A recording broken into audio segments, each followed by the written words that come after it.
she whispered with a shaking voice. "Please don't make me go back home." The moment Reaper saw her bruised face, everything changed. Loudspeaker if you love powerful biker stories. Subscribe now to Bikers Hype, hit like, and share this video with your friends. Your support keeps these stories alive. The night the rain wouldn't show parade hammered the cracked roof of the abandoned gas station like angry fingers tapping at God's door. The night was black, colder than it had any right to be in early winter. A flickering neon sign buzzed with a dying hum, casting an eerie pink glow across the empty road. .3 Harleys rolled in, engines rumbling like thunder gods waking from sleep. Reaper stepped off his bike first, leather vest soaked, beard dripping rainwater, tattoos dark under the wet street lamp. Beside him came Ghost, quiet as always, and Tank, whose heavy boots splashed water with every step. They weren't planning to stay long, just shelter until the storm eased up, but fate had other plans, because from the corner of the gas station, from behind a pile of tossed crates and broken tires, they heard a small cough. Not an animal, not some strayed child. Reaper turned sharply. "Anyone there?" he called out, voice deep, commanding. Another cough, weak, trembling. Reaper stepped closer, boots crunching on wet gravel. Then he saw her, a tiny girl, maybe 7, maybe younger, thin, shivering, clothes soaked, hair tangled, one shoe missing, and on her cheek a fresh purple bruise. Her small hands hugged a torn backpack to her chest, as if it was the only thing keeping her alive. Her eyes, wide, terrified, and filled with the kind of pain no child should ever know, locked onto Reaper's. She didn't run. She didn't speak. She just stared.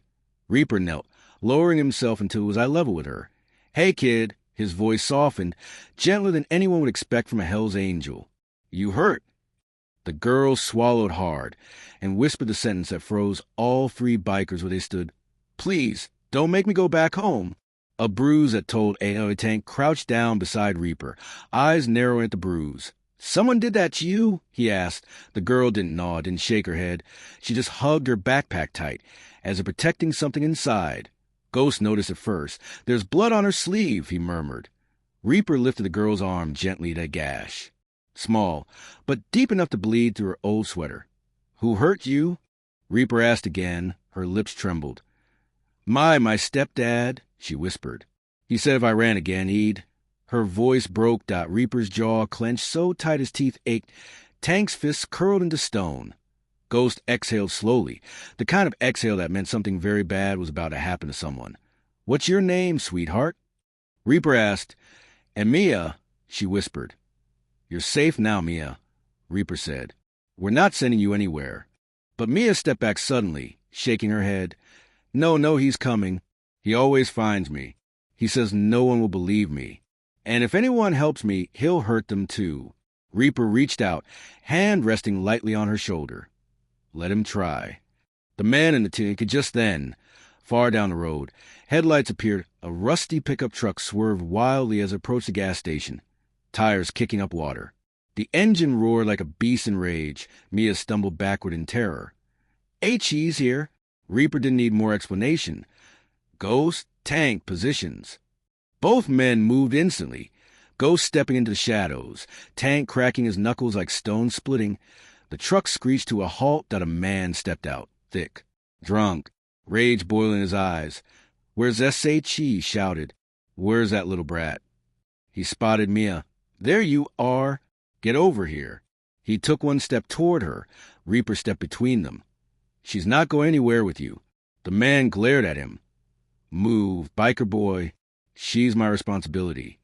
Tank laughed, the kind of laugh that ended men. "Responsibility? Looks like you can't even take responsibility for your fist." The man charged forward, rage blinding him. Reaper caught him by the collar, mid-swing. One twist of Reaper's arm. One punch. One collapse of a broken man onto the wet pavement. He didn't get up. Water washed over his face, mixing with a little blood that spilled. Mia gasped, not in fear, but in shock that someone had finally stood up for her. Reaper turned to her gently. "You're not going back with him. Ever." Her eyes lifted, hopeful for the first time. "Promise?" she whispered. "On my patch," Reaper said. "And that means something." The secret inside the Baker they brought Mia inside the gas station small storage room, the only dry place available. Reaper wrapped her in his leather jacket. It swallowed her whole like a warm shield. Tank searched the place for anything helpful: blankets, water, snacks. Ghost kept watch outside. Mia sat quietly, still hugging her backpack. Reaper noticed. "What's in there, kid?" She hesitated, then slowly opened it. Inside was not food, not clothes, but a small photo of her mother, smiling, holding baby me in her arms. "My mom died 3 years ago," she whispered. "My stepdad said I was too much trouble. He hits me when he's angry. He says I remind him of her." Reaper's chest tightened. Ghost stepped inside, dripping rain, but paused when he saw the photo. Tank looked away, wiping his eyes roughly as if dirt had gotten in.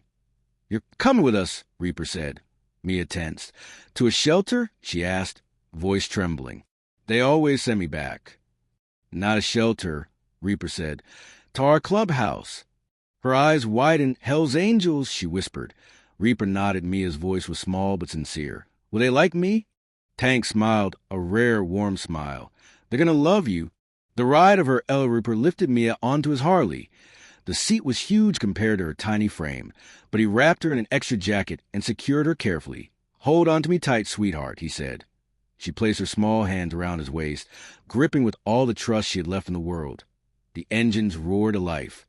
The road lit up with Thunder Point 3. Hell's Angels rode through the storm, carrying a bruised little girl toward the first real home she'd known in years. Mia's head rested against Reaper's back. She whispered one word, half asleep. "Safe?" And Reaper's eyes burned hot. Not from the rain that the clubhouse wakes you. Was 3:17 a.m. when the Harleys rolled into the Angels' compound and a few bikers were still awake. Ranch Duke Scar, playing cards, drinking coffee, fixing bikes. When they saw Reaper carrying a sleeping little girl in his arms, every one of them froze. Ghost spoke first. "She needs help. Safe place. The worst kind of home behind her." Scar stepped closer, voice low. "Who did that to her?" Tank answered. "We handled him, but she's not going back." The bikers exchanged looks, not confused, not irritated, but protective, father-like, brother-like, family-like. "She stays," Duke said. "No child goes back to hell," Wrench added. "Angel protection," Scar declared. Reaper looked at Mia, asleep, head resting on his shoulder. "Angel protection," he repeated softly. "The morning belongs to him." Mia woke up wrapped in a warm blanket, inside a room filled with soft lighting and the faint smell of coffee and motor oil, oddly comforting. She tiptoed out and found the bikers in the kitchen.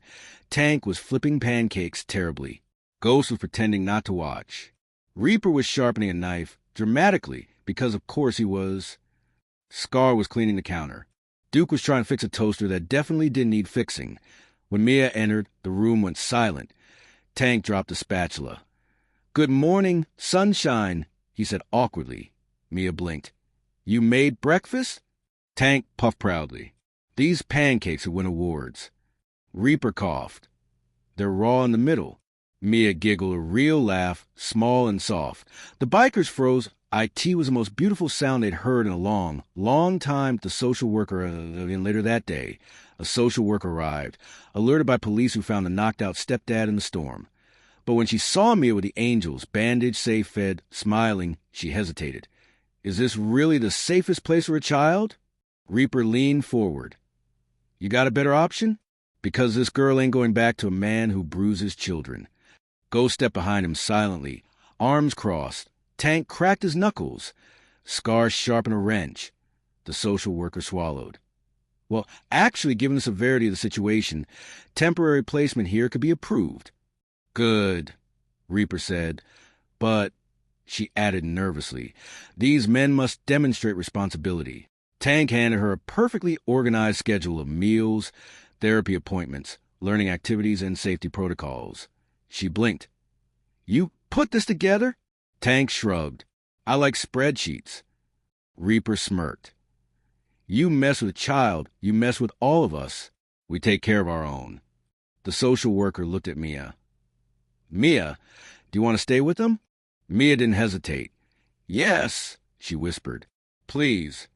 Mia's first early days passed. Mia became their little sister. Ghost taught her how to paint old bike tanks. Tank taught her how to make pancakes that weren't raw.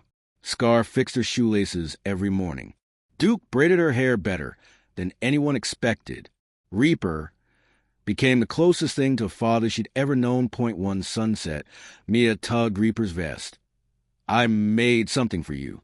She handed him a small drawing. Her, standing beside a huge biker with a big beard. Above it she wrote, My real angels. Reaper's throat tightened. He lifted her gently, hugging her close.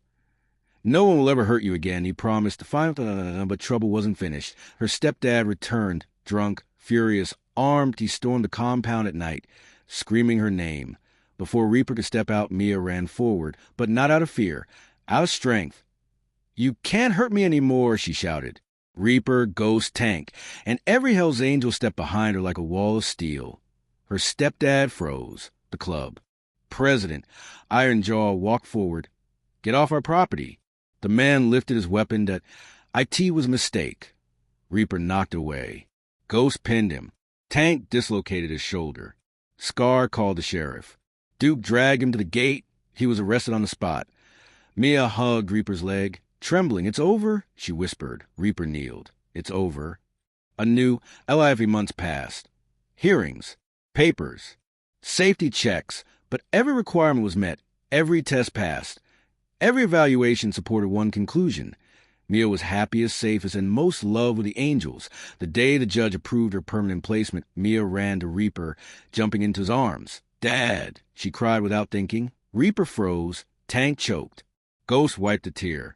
Scar pretended something got into his eye. The entire clubhouse went silent. Reaper hugged her tight. You've got a family now, little angel, he whispered. Her bruises faded, but her smile never did. As the sun set behind the row of Harleys, Mia sat on Reaper's bike, helmet too big for her head, laughing as Tank made goofy faces, and Ghost pretended not to laugh. She was home, safe, protected, loved beyond anything she had known. Because sometimes family isn't blood. It's who stand between you and the world. And for Mia, that was the Hell's Angels. If this emotional biker story touched your heart, Collision subscribe to Bikers Hype Collision, like the video Collision, share it with your friends Collision, comment your name, so you can appear in the next biker story. Red Heart, and if you love the Hell's Angels Brotherhood, share this video right now. Help us reach our 1,000 subscribers target. Prove your love.